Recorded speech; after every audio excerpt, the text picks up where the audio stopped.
Dengan mempelajari Sirah Nabawiyah, maka makin menambah kecintaan kepadanya. Semoga yang subscribe juga dimudahkan jalannya menuju surga. Silahkan tekan tombol like supaya postingan ini semakin tersebar. Dan tulis doa serta hajat pemirsa di kolom komentar. Semoga semakin banyak yang mengaminkan, maka semakin cepat terkabul. Nabi Sulaiman alaihi salam adalah manusia terkaya sepanjang sejarah kehidupan manusia di muka bumi. Dalam beberapa kitab suci seperti Al-Quran, Alkitab, dan Injil, Nabi Sulaiman alaihi salam dijelaskan sebagai manusia terkaya yang pernah hidup di muka bumi. Tidak ada satupun manusia yang bisa mengalahkan total kekayaannya hingga hari kiamat tiba. Para arkeolog telah menemukan situs peninggalan sejarah Islam yang mengungkap total kekayaan Nabi Sulaiman alaihi salam. Ernst bin Yosef, seorang profesor dari Tel Aviv University, seorang peneliti, ia menyatakan bahwa 3000 tahun yang lalu Nabi Sulaiman alaihi salam diperkirakan memiliki kekayaan senilai 2,2 triliun US dollar. Apabila dikonversikan dengan nilai mata uang rupiah, maka nilainya setara dengan 32.891.870 triliun rupiah. Nilai itu berkali-kali lipat lebih banyak dari total kekayaan negara Indonesia yang hanya mencapai 11.454 triliun per 30 Desember 2021. Nabi Sulaiman alaihi salam memiliki beberapa mukjizat. Di antaranya adalah dapat berbicara dengan bahasa binatang. Beliau dapat memerintah mereka untuk melakukan sesuatu. Beliau juga dapat mengendalikan besar kecilnya tekanan angin dan dapat mengatur ke arah mana angin akan berhembus. Sehingga dengan itu Nabi Sulaiman dapat memanfaatkan angin sebagai kendaraannya dan juga kendaraan tentaranya. Nabi Sulaiman juga bisa melunakkan besi dan membentuknya menjadi pakaian perang yang anti tusukan senjata tajam. Nabi Sulaiman juga memimpin para jin. Mereka tunduk dan patuh pada perintah Nabi Sulaiman alaihi salam. Tidak hanya setan, iblis laknatullah yang merupakan makhluk pembangkang dapat dibuat tunduk bertekuk lutut pada perintah-perintah Nabi Sulaiman. Nabi Sulaiman bisa melakukan teleportasi, yaitu berpindah dari suatu tempat ke tempat yang lain dalam waktu singkat. Peristiwa itu dibuktikan dengan pemindahan singgasana Ratu Balqis atas perintah Nabi Sulaiman. Nabi Sulaiman dikenal sebagai raja yang adil dan bijaksana. Nabi Sulaiman diberkahi kecerdasan yang luar biasa untuk menyatupadukan segenap kekuatan yang Allah berikan kepadanya. Ia mengelola dan membawa kerajaannya menjadi kekuatan raksasa yang tak terkalahkan di masanya dengan segenap kemampuan yang dimilikinya. Tentara Nabi Sulaiman adalah tentara terkuat di bumi tanpa ada yang menandingi. Pertanyaan mendasar yang muncul kali ini adalah dari mana sumber kekayaan dan kekuatan Nabi Sulaiman alaihi salam? Untuk mendapat jawaban dari pertanyaan itu, simak video ini sampai akhir. Sebelum itu, mari bantu channel ini terus berkembang dengan cara subscribe dan nyalakan tanda loncengnya. Berikan komentar yang positif dan berikan like serta share video ini. Bismillahirrahmanirrahim. Sungguh kami benar-benar telah menganugerahkan ilmu kepada Daud dan Sulaiman. Keduanya berkata, segala puji bagi Allah yang melebihkan kami dari kebanyakan hamba-hambanya yang mukmin. Sulaiman telah mewarisi Daud dan dia berkata, wahai manusia, kami telah diajari untuk memahami bahasa burung dan kami dianugerahi segala sesuatu. Sesungguhnya, semua ini benar-benar karunia yang nyata. Quran Surat An-Naml ayat 15-16. Saudara-saudaraku yang dirahmati Allah, pada ayat di atas disebutkan bahwa Sulaiman telah mewarisi Daud. Nabi Sulaiman mewarisi Nabi Daud dalam sisi kenabian dan kekuasaan, bukan mewarisi harta, karena para nabi tidak mewariskan harta. Sebab sepeninggalan mereka, harta para nabi menjadi sedekah bagi orang-orang yang ada di sekitarnya, yaitu orang-orang fakir dan orang-orang yang membutuhkan. Dan harta para nabi tidak dikhususkan bagi kalangan keluarganya. Rasulullah Shallallahu Alaihi Wasallam bersabda, "Kami para nabi tidak mewariskan." Nabi Sulaiman mewarisi kenabian dari Nabi Daud. Ini adalah hal yang jelas. Allah telah memilihnya sebagai nabi dari Bani Israel. Begitu juga Allah telah memberinya kekuasaan kerajaan sehingga ia menjadi pemimpin Bani Israel. Barangkali sesuatu yang paling penting yang diwarisi oleh Nabi Sulaiman dari Nabi Daud adalah tradisi militer. Kemajuan militer yang dahsyat telah berpindah kepada Nabi Sulaiman. Nabi Daud sebenarnya adalah seorang pengembala kambing yang sangat miskin, tetapi seiring dengan perjalanan waktu, ia menjadi komandan pasukan tiada tanding. Nabi Daud alaihi salam mengetahui bahwa kekuatan hakiki yang mengatur alam semesta adalah kekuatan Allah. Ketika Nabi Daud mengelurkan tangannya dan memegang potongan batu, lalu beliau melemparkannya dengan ketepel ke arah Jalut, kepala Jalut retak dan ambruk menghantam tanah. Ini sebagai bentuk demonstrasi kekuatan darinya. Kehadiran Nabi Daud mengubah pasukan Bani Israel, di mana mereka sebelumnya lari jika berhadapan dengan musuh. Maka kini keberadaan mereka mulai diperhitungkan di masa hidupnya.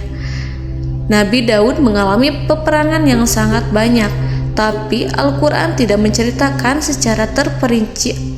Hal itu dikarenakan karena Al-Quran adalah kitab dakwah di jalan Allah, bukan kitab sejarah.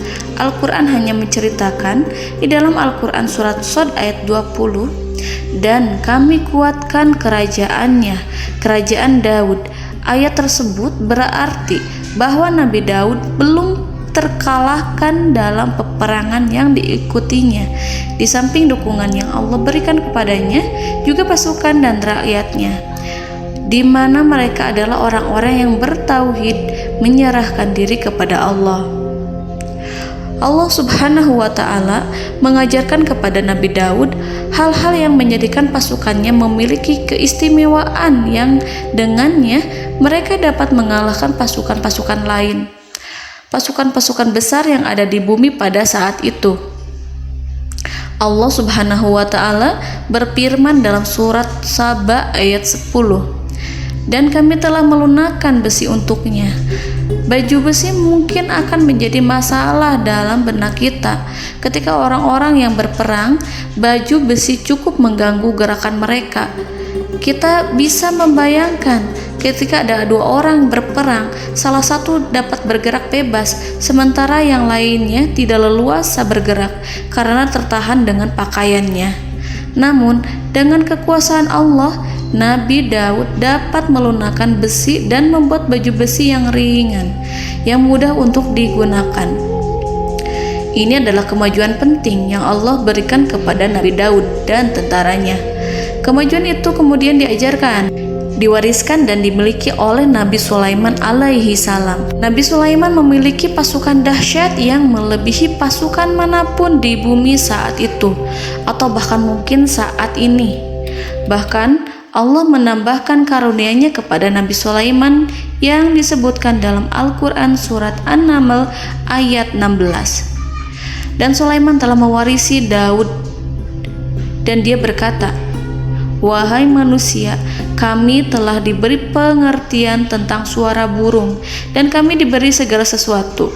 Sesungguhnya ini benar-benar suatu karunia yang nyata." Saudara-saudaraku yang dirahmati Allah, pada suatu hari Nabi Sulaiman alaihi salam menengadahkan tangannya dan berdoa kepada Allah Subhanahu wa Ta'ala.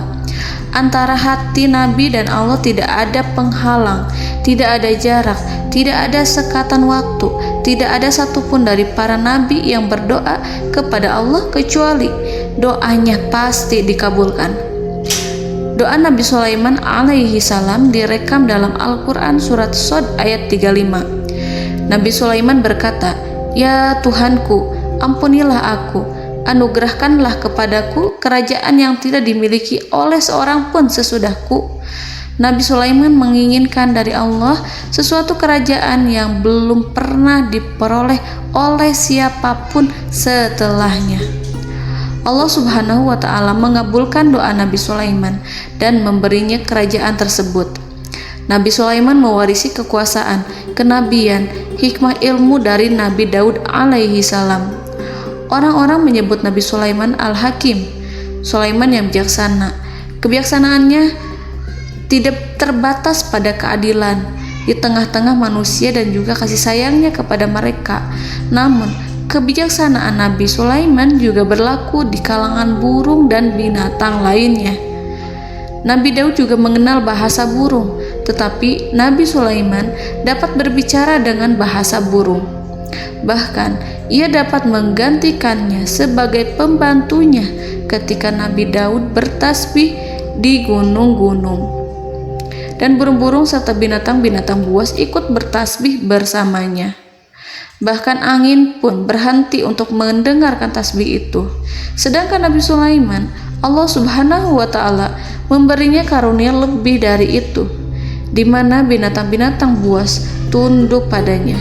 Begitu juga angin dan burung. Saudara-saudaraku yang dirahmati Allah, Nabi Sulaiman alaihi salam mampu mendengarkan bisikan semut yang berbicara kepada sesama mereka.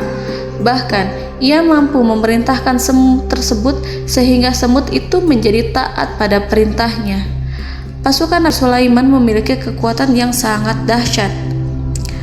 Belum pernah ada di dunia ini satu pasukan pun yang memiliki kekuatan seperti itu. Kekuatan Nabi Sulaiman berasal dari beberapa kombinasi yang sangat mengagumkan, sehingga karenanya ia tidak dapat tertandingi. Kekuatan itu terdiri dari manusia, binatang-binatang, jin, dan lain sebagainya. Kita mengetahui bahwa jin adalah makhluk Allah dan manusia tidak mampu melihatnya atau menghadirkannya atau meminta pertolongan kepadanya. Sedangkan Nabi Sulaiman telah diberi Allah suatu kemampuan untuk menundukkan jin, mempekerjakan mereka sebagai tentara di tengah-tengah peperangan. Bahkan ia mampu menjadikan mereka sebagai pekerja-pekerja kasar di kerajaannya saat tidak ada peperangan. Oleh sebab itu, ketika ada pasukan lain yang mencoba melawan pasukan Nabi Sulaiman, mustahil mereka akan mendapatkan kemenangan. Bahkan pasukan Nabi Sulaiman diperkuat oleh pasukan burung. Burung di pasukan Nabi Sulaiman memerankan tugas penting, yaitu menjadi agen intelijen. Kita mengetahui bahwa peranan informasi saat peperangan adalah hal yang penting. Dari informasi tersebut, pasukan dapat mengetahui keadaan lawannya. Demikianlah peranan burung pada pasukan Sulaiman. Ia terbang di tengah-tengah musuh. Kemudian, ia kembali kepada Nabi Sulaiman untuk menyampaikan berita tentang keadaan lawannya. Di samping jin dan burung, Allah juga menundukkan angin untuk Nabi Sulaiman. Nabi Sulaiman dapat memerintahkan angin dan ia mampu untuk menaiki angin tersebut. Dalam Al-Quran surat Shad ayat 36-40, Allah Subhanahu wa Ta'ala berfirman, "Kami tundukkan kepada angin yang berhembus dengan baik menurut kemana saja yang dikehendaki Sulaiman. Dan kami tundukkan pula kepadanya setan-setan, semuanya ahli bangunan dan penyelam, dan setan yang lain yang terikat dalam belenggu. Inilah anugerah kami, maka berikanlah kepada orang lain atau tahanlah untuk dirimu tanpa perhitungan, dan sesungguhnya dia mempunyai kedudukan yang dekat pada sisi kami dan tempat kembali yang baik." Saudara-saudaraku yang dirahmati Allah, Allah Subhanahu wa Ta'ala juga memberikan kemampuan yang tak seorang pun dari para nabi mendapatkannya, yaitu kemampuan untuk memerintah setan. Setan adalah salah satu bagian dari jin. Ia adalah kelompok yang celaka dari bangsa jin. Kelompok ini sebenarnya tidak mampu dikuasai oleh manusia, bahkan jin yang soleh tidak dapat mengatur setan. Adapun Nabi Sulaiman, Allah telah memberinya kekuasaan untuk menundukkan setan dan mempekerjakannya, bahkan mengikatnya dengan rantai serta menghukumnya jika ia menentang pada perintahnya. Setan membangun untuk Sulaiman istana-istana, patung-patung dan alat-alat perang. Bahkan setan-setan itu menyelam ke dasar lautan untuk mengeluarkan permata dan yakut untuk Sulaiman. Jika di antara setan yang menentang perintahnya, maka Nabi Sulaiman alaihi salam mengikatnya dengan rantai.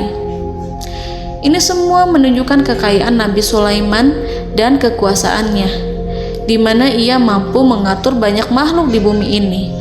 Tentu saja, kemampuan itu semua adalah atas izin dari Allah Subhanahu wa Ta'ala sebagai mukjizat darinya.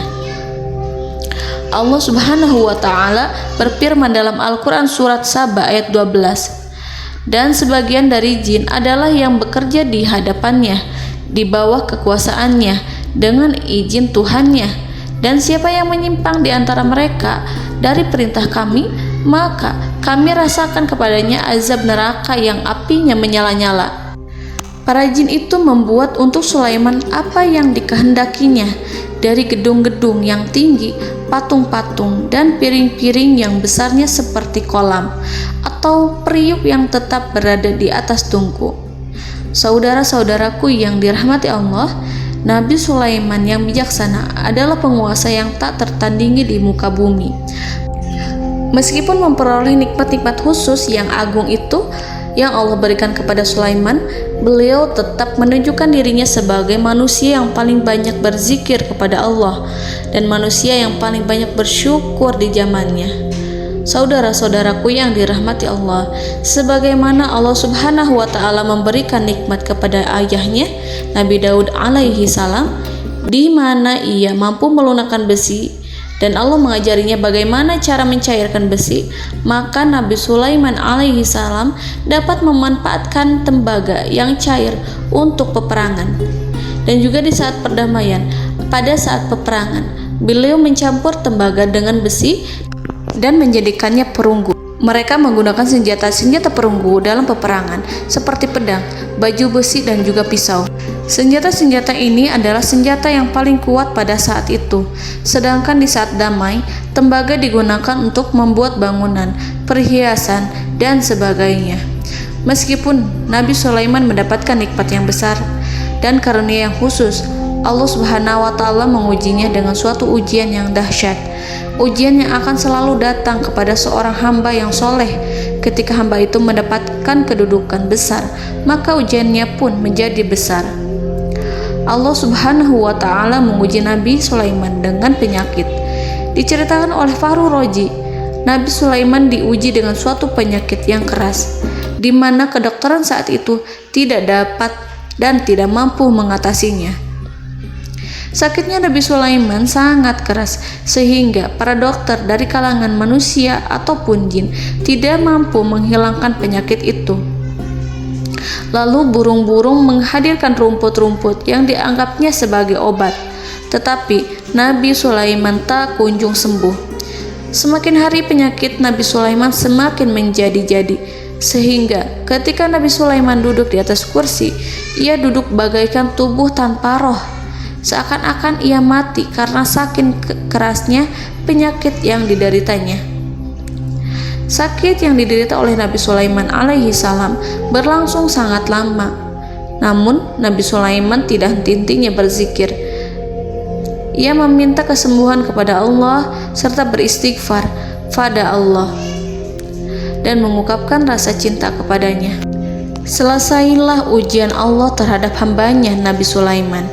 Beliau pun sembuh.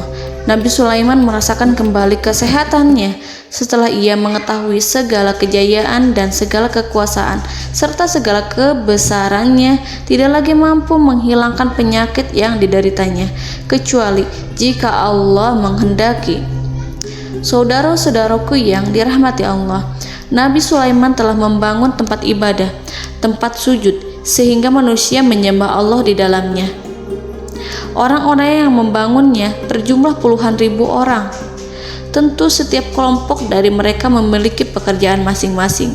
Di antara mereka ada yang mencairkan tembaga, di antara mereka ada yang tukang pahat, ada yang tukang ukir, ada yang membelah batu, ada yang memotong kayu, ada yang mendatangkan rumput-rumput dari Libanon, ada yang mendatangkan emas dan menjadikannya lempengan-lempengan yang mengkilat untuk menutupi kayu, serta untuk melapisi dinding-dinding.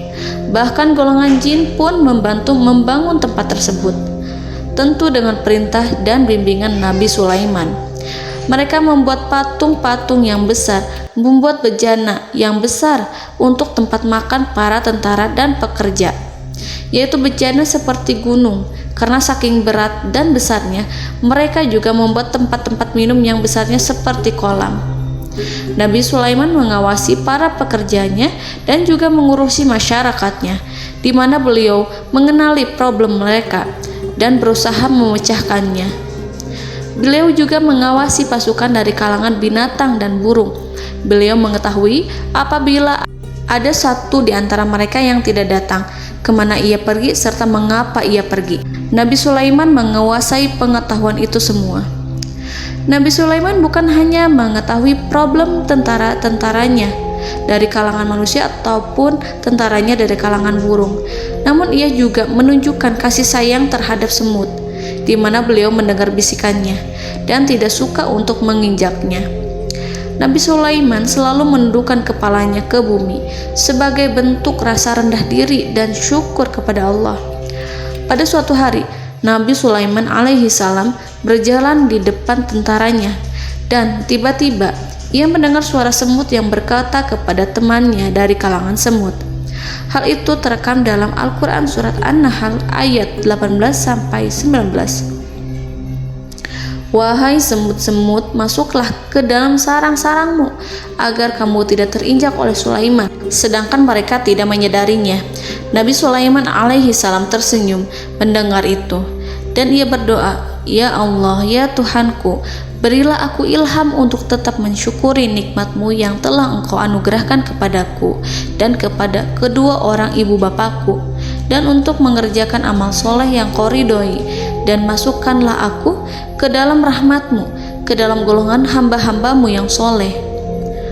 Saudara-saudaraku yang dirahmati Allah, meskipun Nabi Sulaiman mendapatkan kekuasaan dan memiliki tentara yang besar, namun beliau menunjukkan kasih sayang terhadap bangsa semut. Beliau mendengarkan bisikannya dan melihat semut yang ada di depannya. Oleh karena itu, tak mungkin baginya untuk menginjak golongan semut itu. Nabi Sulaiman bersyukur kepada Allah telah memberinya nikmat, yaitu nikmat rahmat dan kasih sayang. Di samping itu, Nabi Sulaiman alaihi salam adalah orang paling kaya di dunia. Istananya terbuat dari kayu gaharu yang memiliki wangi harum. Istananya terbuat dari emas yang terkadang dari kristal. Beliau juga memiliki kursi besar yang terbuat dari emas dan permata. Istana Nabi Sulaiman merupakan istana yang paling besar di dunia. Nabi Sulaiman menggunakan pakaian dari emas dan permata. Meskipun demikian, Nabi Sulaiman tetap menunjukkan sebagai hamba yang berserah diri dan rendah diri di hadapan Allah Subhanahu wa Ta'ala, dan sederhana di depan manusia. Nabi Sulaiman yang merendahkan diri di hadapan Allah, ia selalu sujud kepada Allah sebagaimana ayahnya yang selalu bertasbih pada Allah. Nabi Sulaiman selalu melantunkan lagu-lagu cinta ilahi dan hanya memuji Allah Subhanahu wa Ta'ala. Pada suatu hari, Nabi Sulaiman alaihi salam mengeluarkan perintah kepada pasukannya untuk bersiap-siap. Kemudian Nabi Sulaiman keluar dan memeriksa pasukannya satu demi satu. Kelompok yang pertama adalah kelompok manusia. Nabi Sulaiman memperhatikan kesiapan mereka.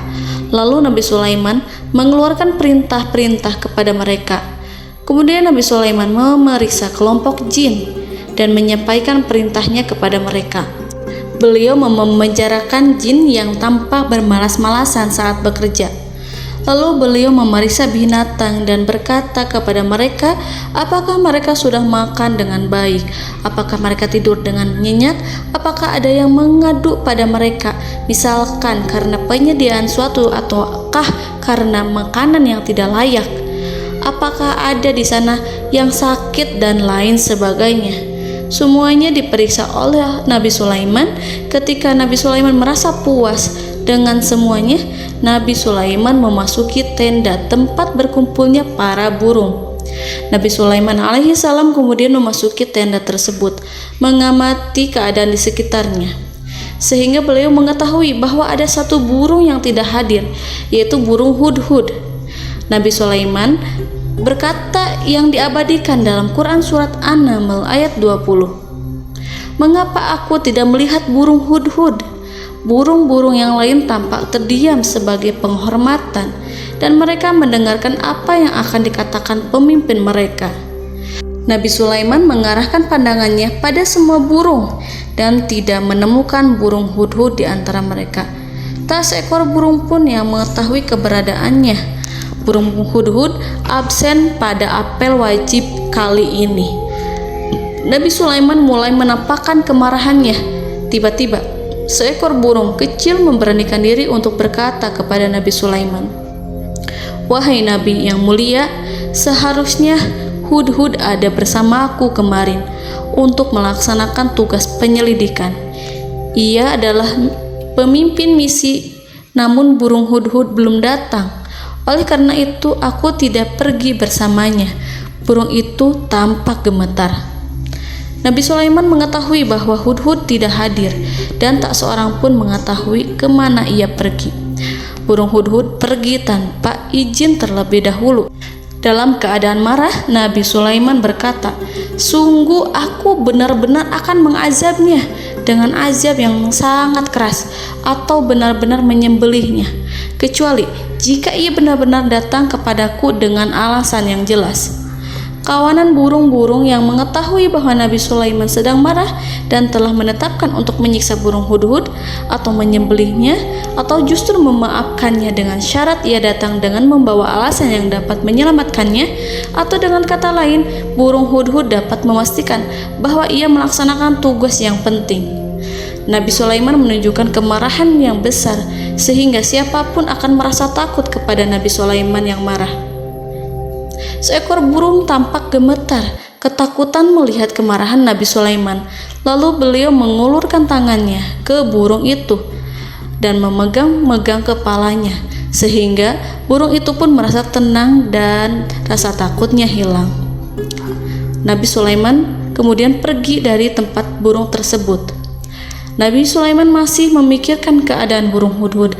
Seharusnya burung hudhud menjadi bagian penting dari badan intelijen. Apakah ia pergi untuk menyingkap suatu, atau apakah ia pergi hanya untuk bermain-main?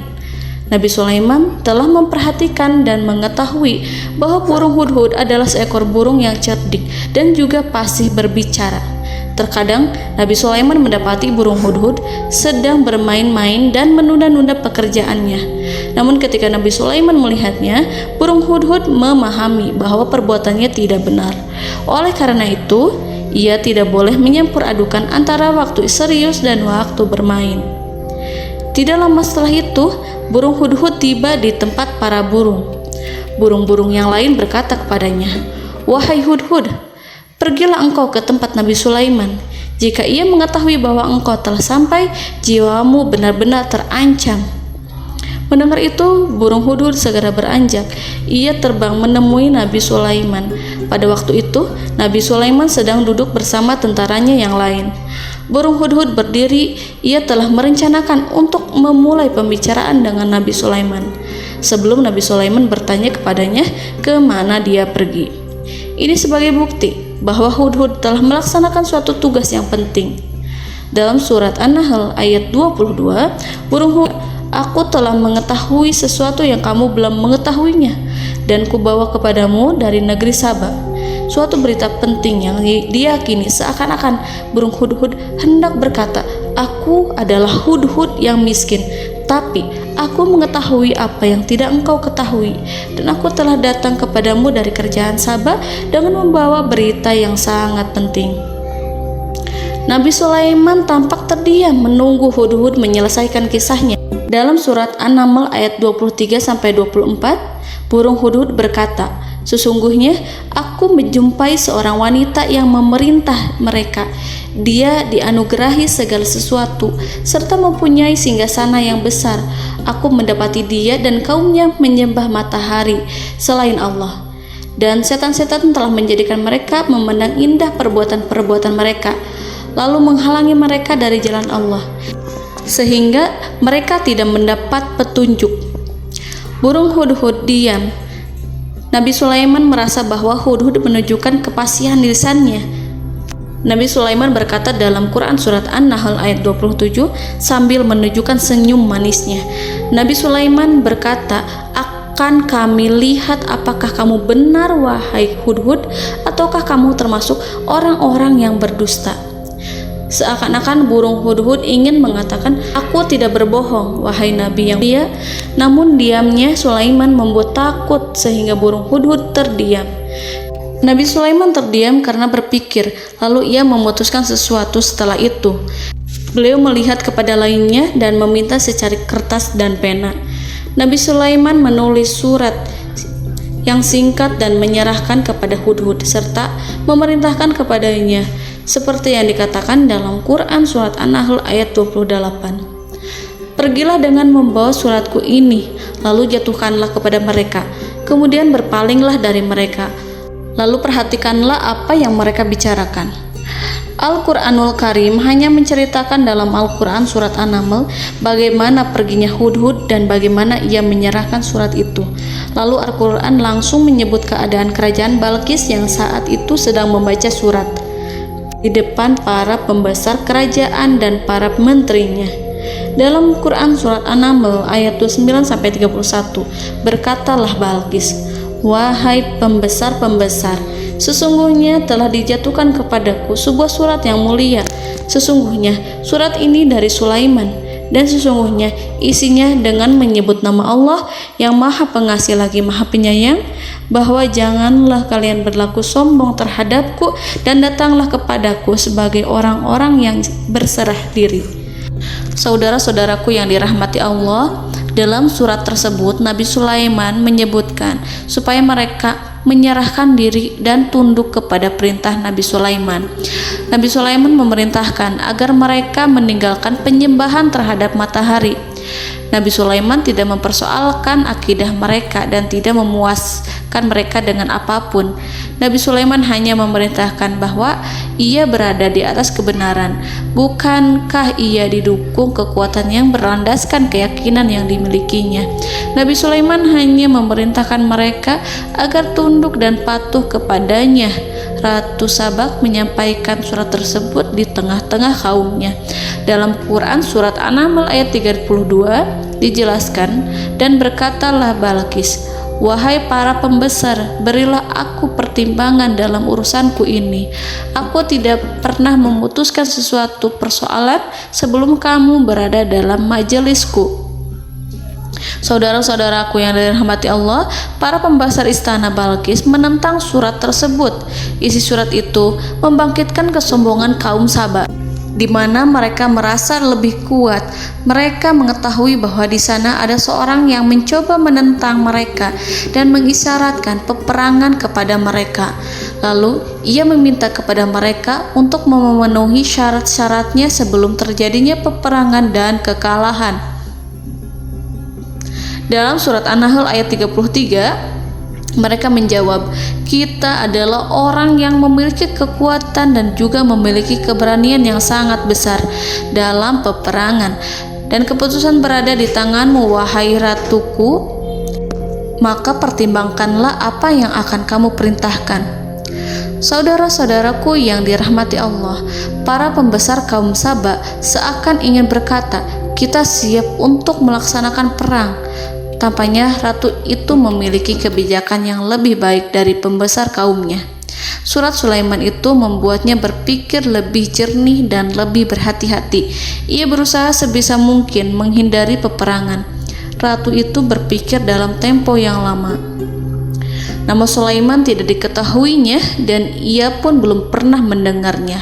Oleh karena itu, Ratu kaum Saba tidak mampu mengetahui dan mendeteksi seberapa besar kekuatan Nabi Sulaiman. Boleh jadi Nabi Sulaiman memiliki kekuatan yang dahsyat, sehingga ia mampu memerangi kekuasaannya dan mengalahkannya. Kemudian Ratu memperhatikan apa yang ada di sekelilingnya. Ia melihat kemajuan masyarakatnya dan juga kekayaannya. Barangkali ia mengira bahwa Nabi Sulaiman iri terhadap kemajuan dan kekayaannya itu, sehingga Nabi Sulaiman ingin menyerangnya. Setelah mempertimbangkan isi surat Nabi Sulaiman dengan cermat, Ratu Saba memilih untuk tidak bersikap ceroboh dan bodoh. Ratu lebih suka untuk menggunakan bahasa kelembutan. Ia mengirim kepada Nabi Sulaiman suatu hadiah yang besar. Ratu mengira bahwa Nabi Sulaiman seorang yang ambisius, yang boleh jadi ia telah mendengar tentang kekayaan kerajaan Saba. Para utusan pergi dengan membawa hadiah dari Ratu Saba. Ratu berharap agar mereka dapat memasuki kerajaan Nabi Sulaiman dan akan mengetahui kondisi kerajaannya. Saat mereka pulang, Ratu ingin mendengar secara langsung dari mereka tentang bagaimana keadaan kaum Nabi Sulaiman dan pasukannya. Setelah mendapatkan informasi yang cukup, maka Ratu Balqis dapat membuat sesuatu keputusan yang tepat.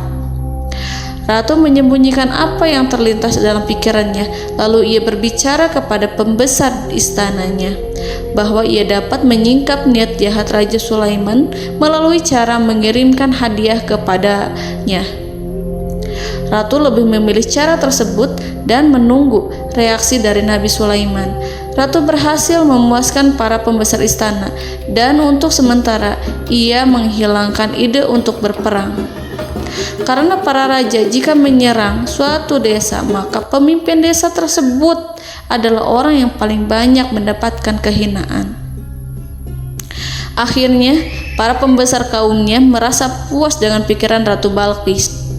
Saudara-saudaraku yang dirahmati Allah, dalam surat An-Naml ayat 34-35 dijelaskan, Ratu Balqis berkata, "Sesungguhnya raja-raja apabila memasuki suatu negeri, niscaya mereka akan membinasakannya dan menjadikan penduduknya yang mulia menjadi hina. Dan demikian pula lah yang akan mereka perbuat. Dan sesungguhnya aku akan mengirim utusan kepada mereka dengan membawa hadiah, dan aku akan menunggu apa yang akan dibawa kembali oleh utusan itu." Kemudian sampailah hadiah dari Ratu Balqis kepada Nabi Sulaiman. Para intelijen Nabi Sulaiman memberitahunya bahwa utusan Balqis datang dengan membawa hadiah. Nabi Sulaiman langsung mengetahui bahwa Ratu Balqis itu sengaja mengirim orang-orangnya untuk mengetahui atau untuk mendapatkan informasi tentang kekuatannya. Lalu setelah itu ia akan mengambil keputusan atau mengambil sikap kepada kerajaan Sulaiman. Nabi Sulaiman segera memanggil semua pasukannya untuk berkumpul. Utusan Balqis segera memasuki istana Nabi yang dipenuhi dengan pasukan yang besar bersenjata. Melihat itu, utusan Ratu Balqis tercengang dan terkejut ketika mereka melihat kekayaan yang mereka bawa tidak ada apa-apanya dibandingkan dengan kerajaan Nabi Sulaiman. Hadiah mereka tampak tidak berarti. Emas yang mereka bawa tampak tidak memiliki makna saat mereka memasuki istana Nabi Sulaiman yang terbuat dari kayu-kayu pohon gaharu yang mengeluarkan bau yang harum serta dihiasi dengan emas permata. Para utusan Ratu Balqis berdiri bersama Nabi Sulaiman dan menyaksikan bagaimana Nabi Sulaiman mengendalikan pasukannya. Kemudian mereka mulai berpikir tentang kekuatan dan kualitas pasukan Nabi Sulaiman. Betapa kagetnya mereka ketika melihat di tengah-tengah pasukan itu terdapat singa, burung, dan tentara dari kalangan manusia yang mampu terbang. Mereka pun sadar bahwa mereka di hadapan pasukan yang tiada tandingannya. Selesailah demonstrasi pasukan Nabi Sulaiman. Kemudian para utusan ratu dipersilahkan maju ke tempat hidangan makanan. Para utusan itu sangat terkejut ketika melihat berbagai macam makanan dari penjuru dunia ada di depannya. dan di antara makanan itu terdapat pula makanan yang biasa ditemukan di negeri mereka. Tetapi mereka melihat bahwa makanan itu memiliki rasa yang lebih istimewa. Selain itu, piring-piring yang ada di depan mereka dan dijadikan tempat makan tersebut terbuat dari emas, dan mereka dilayani oleh laki-laki yang berhias dengan emas. Di meja makan itu terdapat burung, ikan laut, dan berbagai macam daging yang mereka tidak mampu lagi membedakan daging apa itu. Nabi Sulaiman tidak makan bersama mereka, tapi beliau makan dengan menggunakan piring yang terbuat dari kayu. Beliau memakan roti yang kering yang dicampur dengan minyak. Inilah makanan yang dipilih Nabi Sulaiman. Makan bersama mereka dalam keadaan diam, mereka merasa kehadiran Nabi Sulaiman menciptakan suatu wibawa yang luar biasa. Selesai perjamuan itu, lalu dengan sangat malu mereka menyerahkan hadiah dari Ratu Balqis kepada Nabi Sulaiman. Hadiah itu berupa emas yang bagi mereka hadiah itu sangat bernilai tinggi. Tapi di sini hadiah itu tampak kecil di hadapan kekayaan-kekayaan Nabi Sulaiman yang sangat mengagumkan.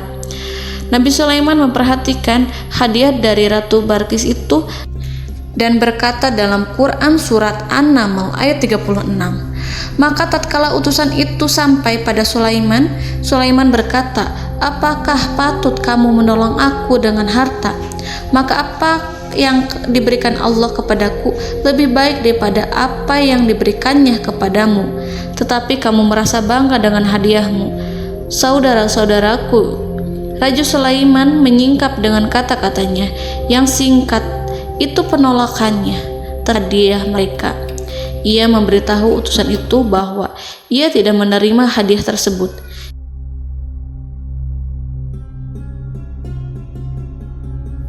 Janganlah kalian berlaku sombong terhadapku dan datanglah kepadaku sebagai orang-orang yang berserah diri. Lalu Nabi Sulaiman berkata kepada mereka dengan pelan. Hal itu diabadikan dalam Quran surat An-Naml ayat 37. Kembalilah kepada mereka, sungguh kami akan mendatangi mereka dengan bala tentara yang mereka tidak kuasa melawannya, dan pasti kami akan mengusir mereka dari negeri itu, yaitu negeri Saba, dengan terhina, dan mereka akan menjadi tawanan-tawanan yang hina. Saudara-saudaraku yang dirahmati Allah, Nabi Sulaiman kemudian meninggalkan para utusan ratu setelah terlebih dahulu mengancam mereka. Para utusan itu berharap agar Nabi Sulaiman mau menunggu kunjungan Ratu Balqis yang akan membawa misi perdamaian. Akhirnya sampailah para utusan Ratu Balqis ke negeri Saba. Mereka segera menuju istana sang ratu. Mereka memberitahu bahwa negeri mereka sedang ada di ujung tanduk. Mereka menceritakan kepada ratu tentang kekuatan Nabi Sulaiman dan tidak mungkin bagi mereka mampu melawannya. Mereka meyakinkan Ratu Balqis bahwa ia harus mengunjunginya dan melihat sendiri bagaimana kebesaran kerajaan Nabi Sulaiman. Kemudian ratu menyiapkan dirinya untuk pergi menuju kerajaan Nabi Sulaiman. Nabi Sulaiman duduk di kursi kerajaan di tengah-tengah para pembesarnya dan para menterinya serta para komandan pasukannya. Beliau berpikir tentang sosok Ratu Balqis. Nabi Sulaiman mengetahui bahwa Ratu Balqis menuju tempatnya. Balqis dikelilingi rasa takut. Nabi Sulaiman berpikir sejenak tentang bagaimana matahari disembah. Ia memikirkan bagaimana informasi yang diterima oleh intelijennya tentang kemajuan kerajaan Balqis dalam bidang kesenian dan ilmu pengetahuan. Nabi Sulaiman bertanya kepada dirinya sendiri, apakah kemajuan menjadi penghalang untuk mengetahui kebenaran? Apakah ratu itu senang dengan kekuatan yang dicapainya? Dan ia membayangkan bahwa kekuatannya adalah segalanya. Dengan kemajuan yang dimilikinya, Nabi Sulaiman ingin membuat kejutan agar ratu mengetahui bahwa Islam yang diyakini oleh Nabi Sulaiman adalah satu-satunya yang mampu mendatangkan kemajuan dan kekuatan yang hakiki, sehingga ia dapat membandingkan antara keyakinannya dalam menyembah matahari beserta kemajuan yang dicapainya dengan keyakinan Nabi Sulaiman beserta kemajuan yang diraihnya. Saudara-saudaraku yang dirahmati Allah, para mata-mata Nabi Sulaiman telah memberitahunya bahwa hal yang sangat disegani dan dikagumi oleh kaum Balkis adalah kerajaan Saba, yaitu singgasana Ratu Balkis. Singgasana itu terbuat dari emas dan batu delima. Singgasana tersebut dijaga oleh penjaga yang sangat disiplin, di mana mereka tidak pernah lalai sedikit pun. Oleh karena itu, sangat tepat apabila Nabi Sulaiman menghadirkan singgasananya di sini, di kerajaannya, sehingga ketika ratu tiba, maka ia dapat duduk di atasnya. Nabi Sulaiman ingin membuat kejutan kepadanya dan menunjukkan bahwa kemampuannya tersebut yang berlandaskan pada keislaman. Nabi Sulaiman melakukan yang demikian itu dengan harapan agar si ratu tunduk kepadanya. Ide itu terlintas dalam diri Nabi Sulaiman. Lalu ia mengangkat kepalanya dan menoleh kepada anak buahnya. Hal itu diabadikan dalam Quran Surat An-Naml ayat 38. Wahai para pembesar, siapakah di antara kamu sekalian yang sanggup membawa singgasananya kepadaku sebelum mereka datang kepadaku sebagai orang-orang yang berserah diri? Saudara-saudaraku, perhatikanlah ungkapan pikiran Nabi Sulaiman tersebut. Semua pemikirannya berkisar tentang keislaman para penyembah matahari, tentang bagaimana beliau dapat memberikan petunjuk kepada mereka di jalan Allah. Yang pertama menjawab pertanyaan Nabi Sulaiman adalah jin Ifrit.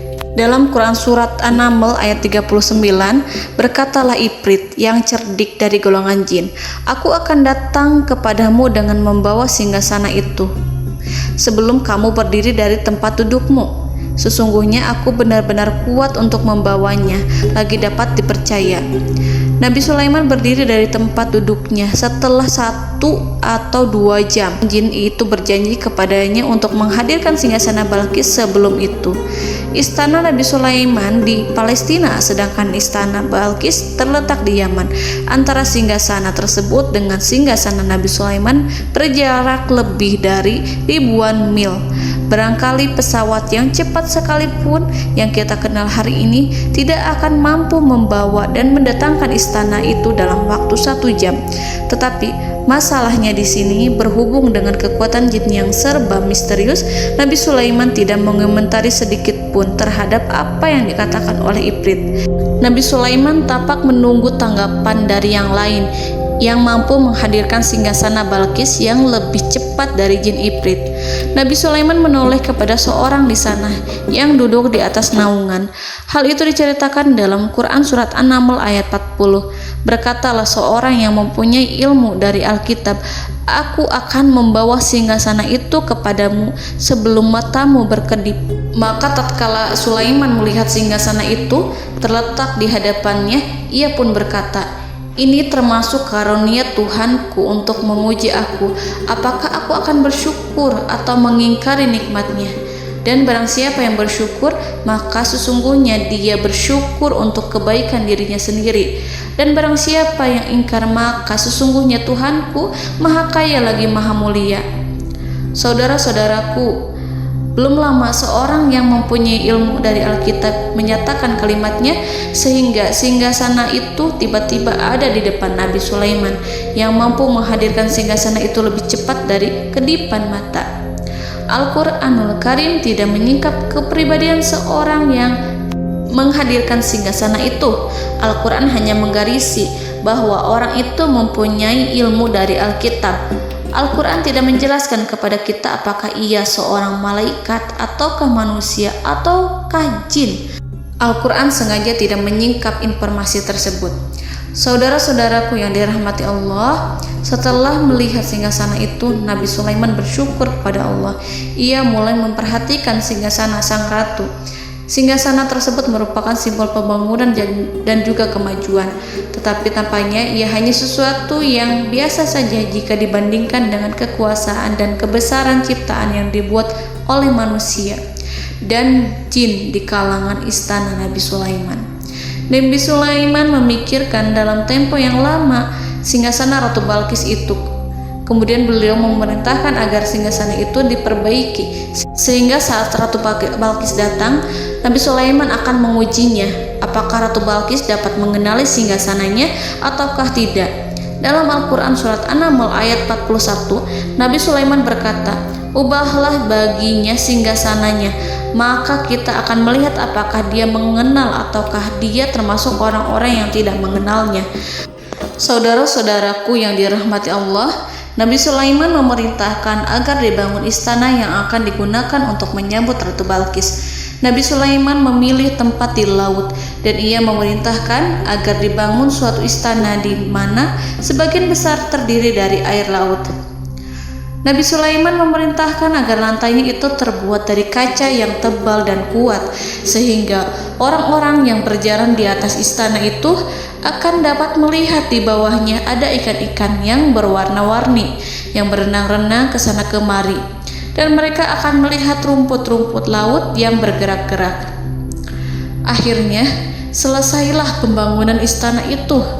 Saking bersihnya kaca lantainya sehingga tampak di sana tidak ada kaca.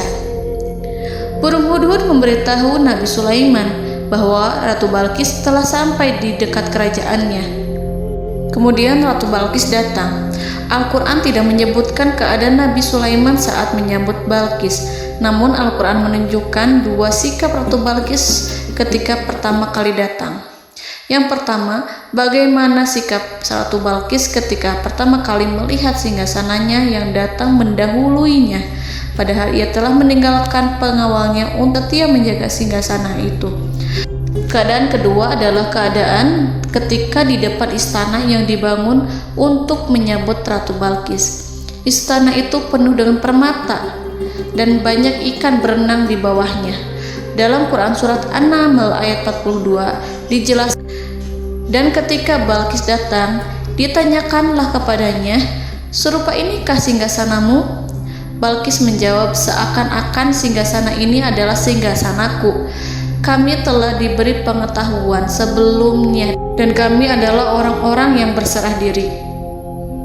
Saudara-saudaraku, pada dialek di atas, Balqis melihat singgasananya dan ia tercengang saat mengetahui bahwa itu adalah singgasana miliknya.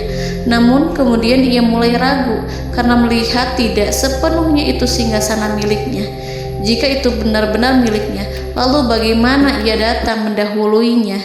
Dan bila bukan singgasananya, maka bagaimana Sulaiman dapat meniru sepersis dan seteliti itu?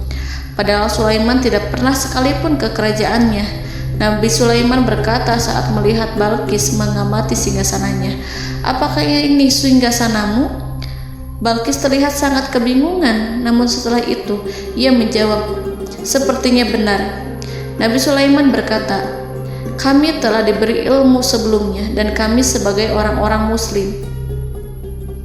Saudaraku yang dirahmati Allah, melalui pertanyaan Nabi Sulaiman ingin mengisyaratkan kepada Balqis agar ia membandingkan antara keyakinannya beserta ilmu yang dicapainya dengan keyakinan Nabi Sulaiman yang muslim beserta pengetahuan yang telah diraihnya. Penyembahan terhadap matahari dan pencapaian ilmu yang dicapai oleh Ratu Balqis tanpa tidak ada apa-apanya dibandingkan dengan ilmu Nabi Sulaiman dan keislamannya. Nabi Sulaiman telah mendahuluinya dalam bidang ilmu karena keislamannya. Karena itu, sangat mudah baginya untuk mengungguli Balqis dalam ilmu-ilmu yang lainnya. Demikianlah yang disyaratkan dalam pertanyaan Nabi Sulaiman kepada Ratu Balqis. Ratu Saba itu mengetahui bahwa ini adalah singgasananya, di mana singgasana itu datang lebih dahulu daripada dirinya. Beberapa bagian darinya telah diubah saat Balqis masih di perjalanan menuju ke tempat Nabi Sulaiman. Ia berpikir kemampuan apa yang dimiliki Nabi Sulaiman. Ratu Balqis tercengang melihat apa yang disaksikannya yang berupa buah dari keimanan Nabi Sulaiman dan hubungannya dengan Allah Subhanahu wa Ta'ala. Sebagaimana Balqis juga tercengang ketika melihat kemajuan di bidang ilmu pembangunan, seni, dan ilmu-ilmu yang lainnya. Maka ia tidak lebih kagum lagi saat melihat hubungan yang kuat antara keislaman Nabi Sulaiman dengan ilmunya, serta kemajuan yang diraihnya. Dalam Al-Quran Surat An-Naml ayat 43 dijelaskan, dan apa yang disembahnya selama ini selain Allah mencegahnya untuk melahirkan keislamannya, karena sesungguhnya ia terdahulu termasuk orang-orang yang kafir. Saudara-saudaraku yang dirahmati Allah, berguncanglah dalam benak Balqis ribuan hal ketika melihat keyakinan kaumnya runtuh di hadapan Nabi Sulaiman. Ia menyadari matahari yang disembahnya hanya merupakan ciptaan Allah, dan Allah lah yang menggerakkannya untuk hamba-hambanya. Lalu terbitlah matahari kebenaran dalam dirinya. Hatinya diterangi oleh cahaya baru yang tidak akan tenggelam seperti tenggelamnya matahari. Masa keislamannya hanya menunggu waktu. Ratu Balqis memilih waktu yang tepat untuk mengumumkan keislamannya. Allah Subhanahu wa Ta'ala berfirman dalam Quran Surat An-Naml ayat 44. Dikatakan kepadanya, masuklah ke dalam istana. Maka tatkala ia melihat lantai istana itu, dikiranya kolam air yang besar dan disingkapnya dua betisnya. Berkatalah Sulaiman, sesungguhnya ia adalah istana licin yang terbuat dari kaca. Berkatalah Balqis, wahai Tuhanku, sesungguhnya aku telah berbuat zalim terhadap diriku, dan aku berserah diri bersama Sulaiman kepada Allah Tuhan semesta alam. Saudara-saudaraku yang dirahmati Allah, dikatakan kepada Balqis, masuklah ke dalam istana. Ketika ia masuk, maka ia tidak menyaksikan adanya kaca, tetapi ia melihat air, sehingga ia mengira akan bersinggungan dengan air. Lalu ia menyingkapkan sedikit bajunya agar bajunya itu tidak basah. Nabi Sulaiman mengingatkannya tanpa melihatnya agar ia tidak khawatir terhadap pakaiannya, karena pakaiannya tidak akan basah sebab di sana tidak ada air. Itu sekedar kaca yang halus, yang saking halusnya sehingga ia tidak tampak. Pada kesempatan itulah Balqis mengumumkan keislamannya yang mengakui kelalimannya, dan ia menyatakan menyerahkan diri kepada Nabi Sulaiman dan kepada Allah Tuhan semesta alam. Lalu kaumnya pun mengikutinya dan mereka memeluk Islam. Balqis menyadari ia berhadapan dengan penguasa yang terbesar di bumi dan Nabi Allah yang mulia. Untuk pertama kalinya, wajah Sulaiman tampak dihiasi dengan senyuman yang menunjukkan kepuasannya sejak Balqis mengunjunginya. Demikianlah Nabi Sulaiman mewujudkan kejayaannya yang hakiki dan menyebarkan cahaya Islam di muka bumi. Saudara-saudaraku, Al-Quran tidak menyebutkan kisah Balqis setelah keislamannya. Para ahli tafsir mengatakan bahwa ia menikah dengan Nabi Sulaiman. Selain itu, ada yang mengatakan bahwa ia menikah dengan salah satu orang dekat Nabi Sulaiman. Ada juga yang mengatakan bahwa sebagian Raja Habasyah adalah keturunan dari buah perkawinan ini. Wallahu a'lam bishawab. Saudara-saudaraku yang dirahmati Allah, Nabi Sulaiman hidup di tengah-tengah kejayaan dan kemuliaan di bumi. Kemudian Allah menetapkan kematian untuknya, sebagaimana kehidupan Sulaiman berada di puncak kemuliaan dan kejayaan yang penuh dengan keajaiban yang luar biasa. Maka kematiannya pun merupakan tanda-tanda kebesaran Allah yang penuh dengan keajaiban. Demikianlah bahwa kematiannya sesuai dengan kehidupannya, sesuai dengan kejayaannya. Allah berfirman tentang kematian Sulaiman di dalam Al-Quran Surat Saba ayat 14. Maka tatkala kami telah menetapkan kematian Nabi Sulaiman, tidak ada yang menunjukkan kepada mereka kematiannya itu kecuali rayap yang memakan tongkatnya.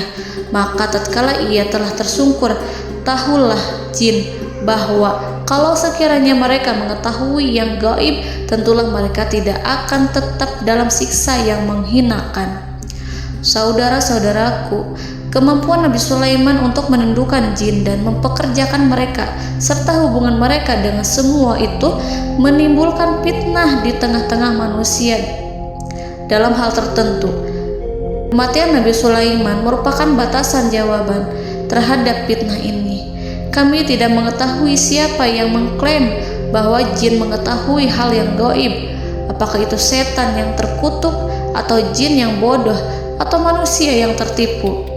Kami tidak mengetahui siapa yang bertanggung jawab terhadap tersebarnya isu yang keliru ini. Yang kita ketahui adalah bahwa hal tersebut adalah mempengaruhi sebagian manusia dan jin. Barangkali manusia berkata kepada diri mereka, selama jin melakukan perbuatan yang luar biasa ini, maka apa gerangan yang menjadikan mereka tidak mengetahui hal yang gaib itu?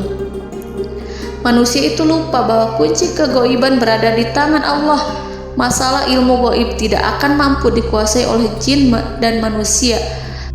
Hanya Dia yang mengetahuinya, dan manusia diberitahu hanya sedikit sekali. Saudara-saudaraku yang dirahmati Allah, seakan-akan Allah telah merencanakan bahwa kematian Sulaiman bertujuan untuk menghancurkan pemikiran itu, yaitu pemikiran bahwa jin mengetahui hal-hal yang gaib. Jin bekerja untuk Nabi Sulaiman selama beliau hidup, dan tatkala beliau meninggal, maka tugas mereka menjadi bebas. Nabi Sulaiman meninggal tanpa diketahui oleh jin, sehingga mereka tetap bekerja untuk mereka, tetap mengabdi kepada Sulaiman. Seandainya mereka mengetahui hal yang gaib, niscaya mereka tidak akan meneruskan pekerjaan mereka. Saudara-saudaraku, pada suatu hari Nabi Sulaiman memasuki mihrabnya untuk itikaf ibadah dan beribadah kepada Allah. Tak seorang pun yang berani mengganggu khalwatnya. Mihrab Sulaiman terletak di puncak gunung dan dindingnya terbuat dari permata. Pada suatu hari, Nabi Sulaiman duduk bersandar pada tongkatnya dan ia tampak tenggelam dalam tafakur. Beliau berzikir pada Allah hingga rasa kantuk menguasainya. Lalu setelah itu malaikat maut menemuinya. Nabi Sulaiman pun meninggal. Beliau bersandar kepada tongkatnya. Jin melihatnya dan mengira bahwa beliau sedang sholat, sehingga mereka pun terus melanjutkan pekerjaannya. Berlalulah hari demi hari yang panjang. Datanglah rayap, yaitu semut kecil yang memakan kayu. Hewan itu mulai memakan tongkat Nabi Sulaiman. Rayap itu tampak lapar. Sebagian dari tongkat Nabi Sulaiman dimakan beberapa hari oleh rayap itu. Ketika yang dimakannya semakin bertambah, maka tongkat itu pun menjadi rusak dan kemudian jatuh dari tangan Nabi Sulaiman alaihi salam. Tubuh mulia itu kehilangan keseimbangan dan kemudian jatuh terhempas di bumi. Tatkala tubuh suci itu tersungkur, maka manusia segera menuju ke arahnya. Mereka menyadari dan mengetahui bahwa Nabi Sulaiman telah meninggal dalam waktu yang lama. Jin menyadari bahwa mereka tidak mengetahui hal yang gaib, dan manusia pun mengetahui hakikat ini. Seandainya jin mengetahui hal yang gaib, niscaya ia tidak akan meneruskan siksa yang hina. Mereka tidak akan bekerja kepada Sulaiman. Demikianlah Nabi Sulaiman alaihi salam meninggal dalam keadaan duduk dan sholat di mihrabnya. Lalu berita itu tersebar bagaikan api di bumi. Manusia, burung, dan binatang buas mengantarkan jenazah Nabi Sulaiman. Sekawanan burung tampak sedih dan menangis. Semua makhluk bersedih. Akhirnya tak seorang pun mengetahui bahasa burung di bumi. Meninggallah seorang yang memahami pembicaraan burung, binatang-binatang, jin, dan lain sebagainya. Burung-burung itu berkata, betapa beratnya kehidupan di tengah orang-orang yang tidak mengetahui pembicaraan kita. Allahu a'lam.